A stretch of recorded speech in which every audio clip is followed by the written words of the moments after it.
Bienvenidos oyentes de Radio Sefarad, estamos con ustedes aquí en el informativo que comentará Jorge. ¿Qué tal? ¿Qué tal, Alejandro? Comenzamos con los titulares de hoy. El rehén tailandés en Gaza, Sudtisak Rintalak, identificado como fallecido, regresó a Israel. Una delegación del Consejo de Seguridad de Naciones Unidas visita Siria. Un israelí es rescatado tras deambular por Cisjordania mientras buscaba un vehículo robado.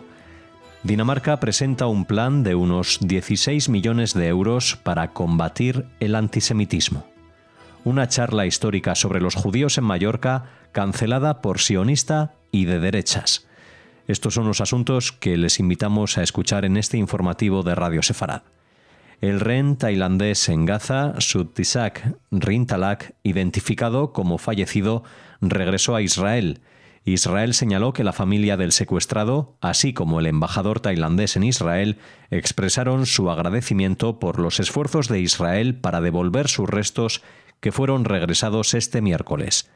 Tras el regreso de este cadáver, solo los restos de un rehén, el sargento mayor Ran Gvili, permanecen cautivos en Gaza.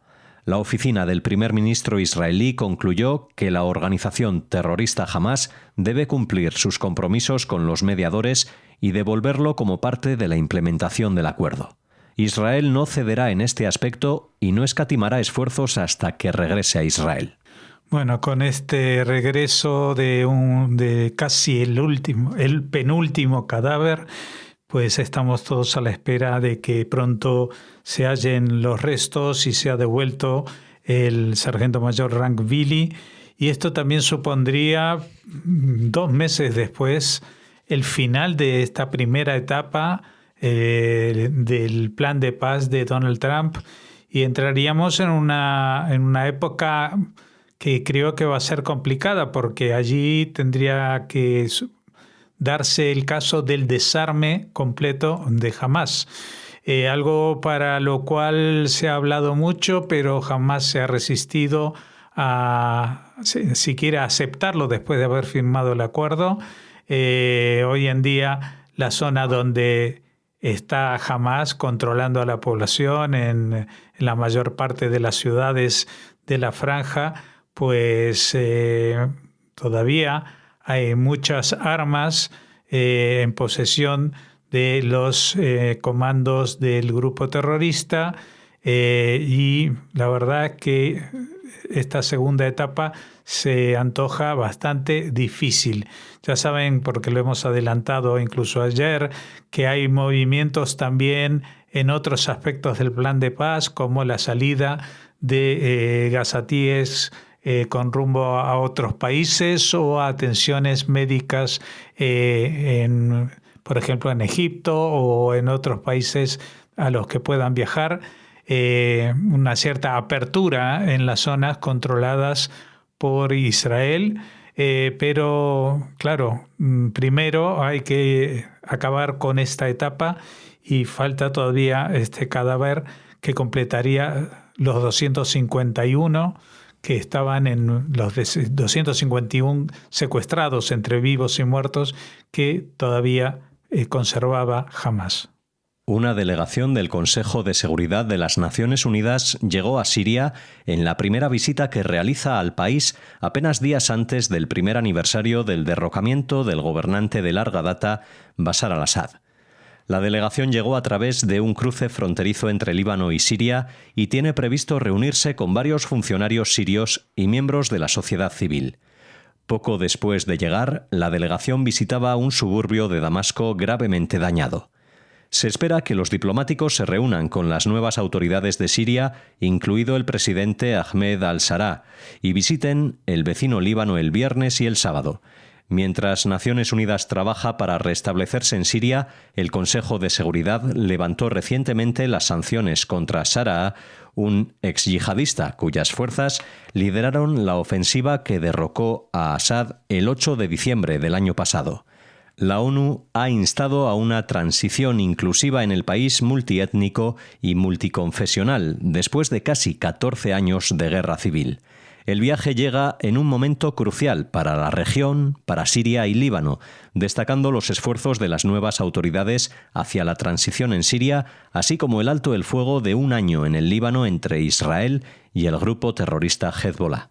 Sí, a mí me llamó una sola cosa la atención de esta visita, que es lógico que el Consejo de Seguridad se aproxime a un país que ha estado inmerso en una guerra civil tantísimos años, que ha estado sometido a una dictadura todavía muchos años más, pero lo que me llama la atención es que jamás el Consejo de Seguridad de Naciones Unidas se había dedicado a hacer aunque sea una breve visita al país Siria, y fueron casi 13 años de guerra civil. ¿Y dónde estaba el Consejo de Seguridad? Estaban en Nueva York condenando a Israel por lo que sea, no solamente por lo que ha pasado en los últimos 2 años, que fue un ataque de Hamás, sino por lo que sea, porque todos los años hay alguna condena del Consejo de Seguridad contra Israel en general o un intento de hacerlo, pero nunca habían visitado Siria. Y mira que el Consejo de Seguridad de Naciones Unidas existe desde los primeros tiempos de la creación de esa institución al final de la Segunda Guerra Mundial. La verdad que llama muchísimo la atención. Oficiales de la Dirección de Coordinación y Enlace rescataron a un hombre israelí que fue visto deambulando el miércoles por la noche por Qalqilia, una ciudad palestina en la zona administrada por la Autoridad Palestina en Cisjordania, un lugar considerado peligroso para los israelíes, por lo que se actuó rápidamente para protegerlo y transferirlo a las tropas israelíes. Una investigación preliminar indica que el israelí ingresó a pie a la zona de la ciudad para localizar su vehículo, que según él había sido robado varias horas antes. Este incidente sigue a uno similar ocurrido hace unos 3 meses, en el que las fuerzas de la Administración Civil rescataron a un ciudadano israelí que sufría una discapacidad física y que fue abandonado después de una pelea en el corazón del campo de refugiados de Deisha. Bueno, la verdad es que es increíble, ¿no? Pero estos sucesos son bastante normales o habituales, mejor dicho, en Israel. Estamos hablando de gente que por una razón o por otra pues se encuentra en una zona en la cual pues están prácticamente sometidos a una amenaza de muerte. Recordemos allá por el año 2000 que 2 soldados reservistas, señores muy mayores, se equivocaron con el coche, entraron en una ciudad de Cisjordania y cuando quisieron darse cuenta, pues la gente se abalanzó sobre ellos, los llevaron a un edificio, una multitud los asesinó y los defenestró en el total sentido etimológico de la palabra, es decir, que tiraron a los cadáveres por la ventana. Esto es un trauma que vive todavía Israel. Saben que entrar en una zona dominada por las autoridades palestinas sin control, como es esta zona de Israel, pues supone un peligro tremendo. No sé si ahora viene al caso, pero esto se refleja muy bien en las series israelíes que abundan sobre este conflicto. Así que bueno, esta persona estaba ahí buscando un coche que le habían robado y realmente se salvó casi de milagro de que estos administradores civiles que están en contacto con la población palestina en Cisjordania lo lograron sacar de allí vivo y sin ningún problema. El gobierno de Dinamarca ha presentado un nuevo plan para combatir el creciente antisemitismo, unos 160 millones de euros hasta 2030 para impulsar la seguridad, la educación y la investigación. Las nuevas medidas aumentarán la financiación de seguridad para las instituciones judías, reforzarán los esfuerzos contra el odio online e introducirán nuevos programas para niños y jóvenes. Se nombrará un coordinador sobre antisemitismo para las escuelas y se creará una nueva asociación para combatir los delitos de odio antisemitas. Las iniciativas se basan en acuerdos previos entre partidos que expiran a finales de año. El plan surge tras un fuerte aumento de los incidentes antisemitas en Dinamarca desde el ataque liderado por Hamás el 7 de octubre de 2023 contra Israel y la consiguiente guerra en Gaza. Los informes del Departamento de Registro de Incidentes Antisemitas de la Comunidad Judía de Dinamarca muestran que el país registró 207 incidentes antisemitas en 2024 frente a los 121 del año anterior y solo 9 en 2022. La policía ha registrado más de 500 denuncias de delitos de odio relacionados con la palabra clave judaísmo desde finales de 2023. Bueno, la verdad es que cuando uno mira esta noticia se da cuenta de que lo que pasa en toda Europa es prácticamente lo mismo, ¿no? Es decir, fíjense, en el 2022 en Dinamarca se habían registrado solamente 9 incidentes antisemitas y ahora en el 2024 la cantidad de incidentes antisemitas ha subido a 207. Esto es por más de 30. Es decir, no sé cómo es la palabra porque no es triplicado, sino decatriplicado o algo así, la cantidad de atentados antisemitas. Y no estamos hablando de ataques anti-israelíes, sino estamos hablando de ataques a miembros de la comunidad o a gente identificada como judía porque va con la kipá por la calle, etcétera, etcétera. Bueno, esto desgraciadamente es una constante en Europa, es una constante que pese al alto el fuego, pues no está rebajando su incidencia y de esto vamos a hablar justamente en la próxima noticia.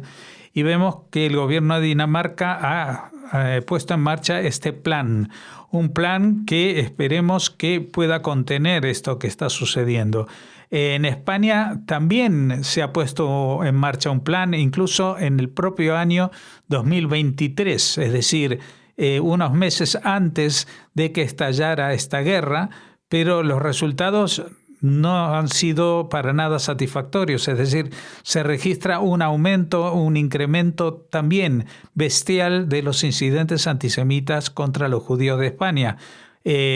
Con la conciencia de que hay que hacer algo en muchos gobiernos de Europa, pero que en la práctica no se traduce en un cambio en la calle europea.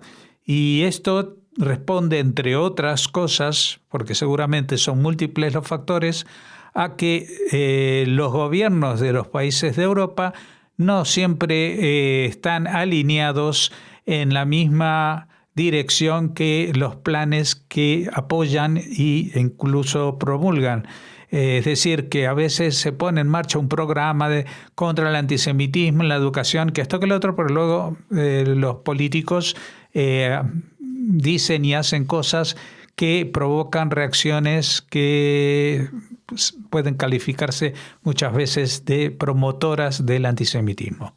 ¿Puede una conferencia académica sobre historia judía celebrarse sin presiones ni amenazas en Mallorca en 2025? Por ahora parece que no. La mayor experta en los chuetas, descendientes de judíos conversos de Mallorca, autora de una tesis doctoral cum laude, no pudo impartir este miércoles una charla porque un sector radical de la izquierda la acusa de ser sionista y de derechas. La doctora, historiadora y escritora Laura Miró, debía ofrecer la conferencia El antisemitismo contemporáneo en Mallorca y sus repercusiones en la comunidad judía, pero el acto se canceló un día antes ante la presión de grupos radicales pro-palestinos y colectivos vinculados a Arran, grupo juvenil vinculado a la CUP, que defendieron el señalamiento ideológico para frenar una actividad cultural. La charla se reprogramará en enero en el Jordi d'Esrecó, esta vez con medidas de seguridad reforzadas. Es la primera vez que pasa algo así y es muy preocupante porque sienta un precedente muy peligroso, lamenta Miró tras comprobar que la obra cultural balear, promotora de la conferencia, ha cedido a las presiones totalitarias para silenciarla. Yo iba a hablar de mi tesis, punto. Su intervención se centraba en la identidad, el estigma y la evolución histórica de los chuetas entre los siglos XIX y XX. Mi tesis analiza cómo vivieron la contemporaneidad mallorquina, las guerras, los cambios de régimen y las circunstancias adversas, y cómo el estigma se mantuvo hasta bien entrado el siglo XX, explica Miró. En ningún momento iba a hablar del conflicto entre Israel y Palestina, entre otras cosas porque no soy experta en ello, añade. El pecado de Miró, según relata, ha sido declararse abiertamente sionista en redes sociales. No es nada malo, solo significa reconocer que existe el Estado de Israel, subraya, pero para un sector cultural ese posicionamiento bastó para intentar silenciarla. Bueno, desde estos micrófonos queremos darle todo nuestro apoyo a Laura Miró, que ha colaborado con nosotros en muchas ocasiones, hemos hablado con ella. Es uno de los valores más jóvenes y mejor documentados sobre el tema, sin duda, sobre el tema de lo que ha pasado con los chuetas, pero también sobre lo que es el antisemitismo. Y parece que ya tiene un doctorado práctico en esta cuestión del antisemitismo, porque vemos cómo, a pesar de que la charla no iba sobre ese tema, está siendo víctima de ataques de estos grupos. Y hablando de esto y de lo que antes comentábamos sobre Dinamarca y el plan contra el antisemitismo, y comentamos entonces también que en España también se puso en marcha un plan así, la pregunta es, ¿qué piensa hacer el gobierno con estos grupos que logran que se cancelen charlas? ¿Qué piensa hacer el gobierno con instituciones como la Obra Cultural Balear que ceden a las presiones? ¿Qué piensa hacer con el grupo juvenil Arran, que está vinculado a la CUP y que ha presionado y que hace demostraciones y manifestaciones en la calle? Y todo el mundo parece que le importa más defender la libertad que tengan estos grupos para amenazar que la libertad que tengan los otros, y entre ellos estamos nosotros, los judíos, los sionistas, los que defendemos a los judíos o defendemos la existencia del Estado de Israel, para poder actuar en esta sociedad con nuestra propia libertad de pensamiento e intelectual. Esto es muy grave. Lo digo así con todas las letras. Esto parece un incidente baladí. No es la primera vez que pasa. No es la primera vez que pasa en Palma de Mallorca, porque yo recuerdo una situación similar cuando fue Francisco Gil White a dar una charla y afuera pues se montó también una especie de manifestación. ¿Esto es normal? ¿Hay que normalizar, hay que aceptar esto? ¿Hay que aceptar que en las universidades españolas se cancelen conferencias porque el que viene a darlas es judío o porque el que viene a darlas estudió en Israel, o como en este caso porque el que viene a dar una charla se pronuncia como defensor o defensora en este caso del derecho de Israel a existir? Porque esto fue aprobado por Naciones Unidas, esto no fue una aventura y una imposición que alguien hizo en algún momento. Y recuerdo, porque no me cansaré de recordarlo, que Israel es miembro de Estado de las Naciones Unidas incluso antes que España.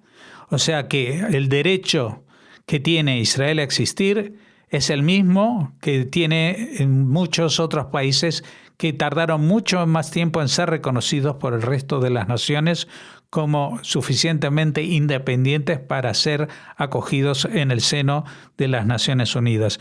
Estoy muy indignado, evidentemente, con los ataques que se producen contra la gente que habla y no se pronuncia en contra de Israel, porque ni siquiera esta charla era hablar en favor de Israel, pero la exigencia de hablar en contra de Israel me parece muy, muy, muy, muy, muy cercana al fascismo, por más de que sea impulsada desde grupos que se dicen de izquierda. Así, con este comentario cerramos el informativo de Radio Sefarad y despedimos también la semana. Les esperamos en una próxima edición, deseándoles Shabbat Shalom.